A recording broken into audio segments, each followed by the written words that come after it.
Assalamualaikum warahmatullahi wabarakatuh. Halo teman-teman, perkenalkan saya Rofi Agustin dari Akuntansi Semester 4 Universitas Wijaya Kusuma Purwokerto. Pada kesempatan kali ini, saya akan membahas tentang kewajiban jangka panjang. Mengapa sih kita perlu mempelajari kewajiban jangka panjang? Sebelum itu, kita perlu tahu dulu nih, apa sih itu kewajiban jangka panjang? Kewajiban jangka panjang atau long-term debt dapat didefinisikan sebagai suatu pengorbanan ekonomi dengan kemungkinan yang sangat besar terjadi di masa depan, akibat dari kewajiban sekarang yang belum dibayarkan pada suatu periode akuntansi tergantung jangka waktu yang lebih lama.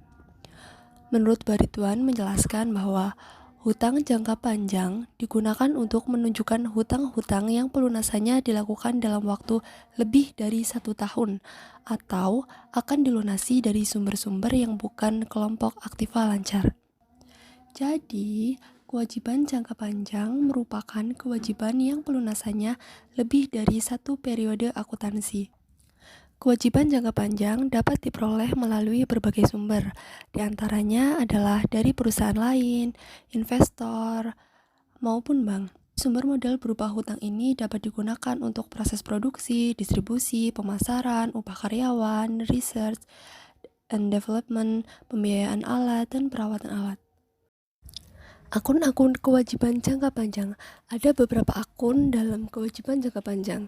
Yang pertama ada hutang obligasi, kedua wesel bayar jangka panjang, ketiga hutang hipotek, keempat kewajiban pensiun, kelima kewajiban lease, keenam perjanjian dengan pembayaran angsuran. Hutang obligasi ataupun payable. Hutang obligasi merupakan surat utang jangka panjang yang diterbitkan oleh perusahaan atau pemerintah dengan nominal dan waktu jatuh tempo tertentu. Kemudian ada wesel bayar jangka panjang atau long term notes. Wesel bayar jangka panjang merupakan utang wesel yang jangka waktu pelunasannya lebih dari satu periode akuntansi atau lebih dari 1 tahun. Hutang hipotek atau mortgage notes payable. Hutang hipotek merupakan suatu jenis pinjaman atau utang jangka panjang dengan jaminan benda-benda tidak bergerak. Kemudian ada kewajiban pensiun atau pasca pensiun. Secara umum, terdapat dua dasar sehubungan dengan kewajiban pasca pensiun, yaitu kontribusi pasti dan manfaat pasti. Dalam kontribusi pasti, karyawan menyetorkan jumlah uang tetap kepada dana pensiun. Kewajiban perusahaan akan berakhir sejak kontribusi dilakukan. Selanjutnya, kewajiban lease. Lease adalah kesepakatan sewa di mana penyewa sepakat untuk membayar sewa kepada pemilik properti atas penggunaan aset. Pada kali ini, kita akan lebih fokus pada wesel bayar jangka panjang. Bagaimana sih perhitungannya? Pertama, kita harus tahu dulu, wesel bayar jangka panjang terbagi menjadi 3. Yang pertama, wesel diterbitkan pada nilai nominal. Yang kedua, wesel tidak diterbitkan pada nilai nominal. Yang ketiga, wesel bayar dalam situasi khusus. Yang pertama, ada wesel diterbitkan pada nilai nominal. Contoh soalnya, PTA menerbitkan wesel senilai 20 juta dengan jangka waktu 2 tahun yang diterbitkan pada nilai nominal. Suku bunga yang ditetapkan dan suku bunga efektif keduanya adalah 10%. Bagaimanakah pencatatannya? Jadi, pada saat wesel diterbitkan, kita akan menerima kas, sehingga kas kita bertambah di sebelah debit sebesar 20 juta, dan wesel bayar bertambah di sebelah kredit sebesar 20 juta. Kemudian, untuk mengakui beban bunga yang terjadi setiap tahun, pencatatannya, beban bunga bertambah di sebelah debit sebesar 2 juta dan kas kita berkurang sebesar 2 juta. Perhitungan 2 juta ini didapatkan dari suku bunga sebesar 10% dikalikan dengan nilai nominal wesel 20 juta. Wesel tidak diterbitkan pada nilai nominal. Wesel ini dibagi menjadi 2. Yang pertama, wesel tanpa bunga dan yang kedua, wesel berbunga.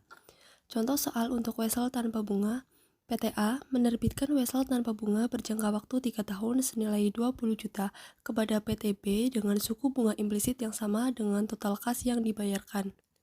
20 juta pada saat jatuh tempo, Untuk nilai sekarang dari arus kas masa depan, 15.443.600 yang merupakan kas yang dihasilkan pada tanggal penerbitan adalah 9%. Jadi dari soal di atas, nilai sekarang dari Rp1 untuk 3 periode pada 9% adalah sebesar 0,77218 yang didapat dari tabel nilai sekarang dari jumlah tunggal untuk 3 periode pada 9%. Jadi, untuk pencatatan pada saat wesel diterbitkan, yaitu kas bertambah sebesar 15.443.600, diskonto atas wesel bayar di debit sebesar 4.556.400, kemudian wesel bayar bertambah di kredit sebesar 20 juta.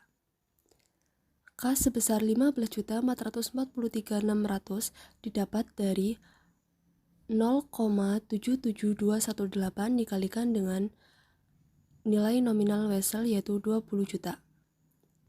Untuk diskonto wesel didapatkan dari 20 juta dikurangi dengan kas yang diterima. Kemudian, untuk mencari beban bunga pada akhir tahun yaitu dengan membuat skedul amortisasi diskonto wesel dengan metode bunga efektif wesel 0% yang didiskontokan pada 9%. Nominal beban bunga pada akhir tahun pertama bisa didapatkan dengan mengalihkan diskonto wesel sebesar 9% dikali dengan kas yang kita terima yaitu sebesar 15.443.600. Maka, pencatatan beban bunga pada akhir tahun pertama dengan metode bunga efektif yaitu beban bunga bertambah di sebelah debit sebesar 1.389.924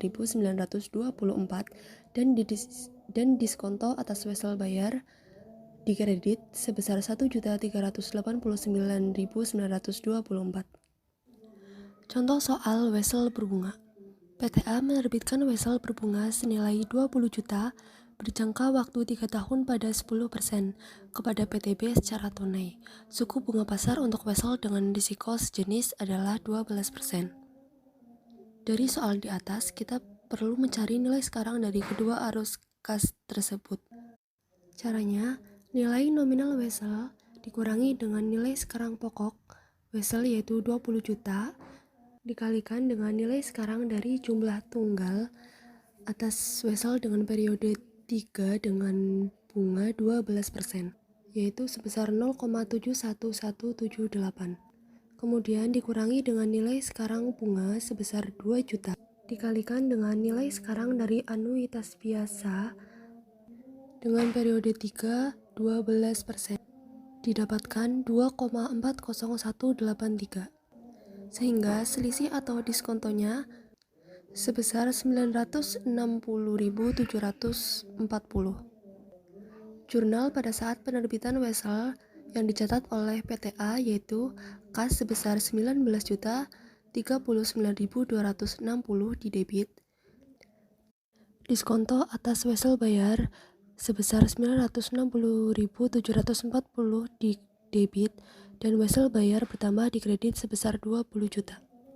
Dalam skedul amortisasi diskonto wesel dengan metode bunga efektif untuk wesel berbunga, bedanya ada di kas yang dibayarkan.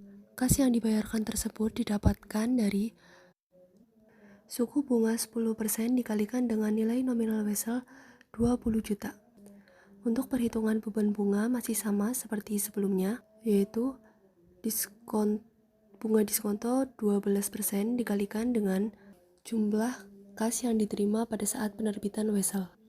Sehingga pencatatan pada saat pembayaran bunga tahunan dan amortisasi diskonto untuk tahun pertama yaitu beban bunga bertambah di sebelah kredit sebesar 2.284.711, diskonto atas wesel bayar di sebelah kredit sebesar 284.711, dan kas di kredit sebesar 2 juta rupiah. Yang ketiga ada wesel bayar dalam situasi khusus. Wesel ini dibagi menjadi dua. Yang pertama, wesel diterbitkan untuk properti, barang, dan jasa. Yang kedua, pilihan suku bunga. Wesel diterbitkan untuk properti, barang, dan jasa. Pada situasi ini, penerbitan wesel dipertimbangkan dengan aset non-kas. Perusahaan menukarkan properti, barang atau jasa dengan wesel bayar sehingga suku bunga dianggap tidak layak jika tidak ada suku bunga yang ditetapkan. Kedua, suku bunga yang ditetapkan tidak layak. Ketiga, jumlah nominal yang ditetapkan dari instrumen hutang itu secara material berbeda dengan harga jual tunai berjalan atas barang yang sama atau serupa. Kedua, pilihan suku bunga. Suku bunga pasar dalam transaksi wesel dapat ditentukan oleh faktor lain yang terlibat dalam transaksi, seperti nilai wajar dari apa yang diberikan atau diterima. Tapi, jika perusahaan tidak dapat menentukan nilai wajar properti, barang atau jasa dan hak lainnya, dan wesel tersebut tidak mempunyai pasar yang siap menampungnya, maka perusahaan harus memperkirakan suku bunga terkait untuk menentukan nilai wesel tersebut. Suku bunga terkait berbeda dengan suku bunga yang ditetapkan pada tanggal wesel diterbitkan, maka diskonto harus diakui dan diamortisasi pada periode berikutnya.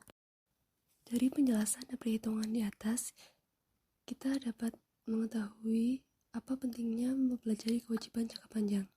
Dengan mempelajari kewajiban jangka panjang, kita dapat mengetahui jenis kewajiban jangka panjang dan perhitungannya, sehingga kita bisa mengelola dengan bijak.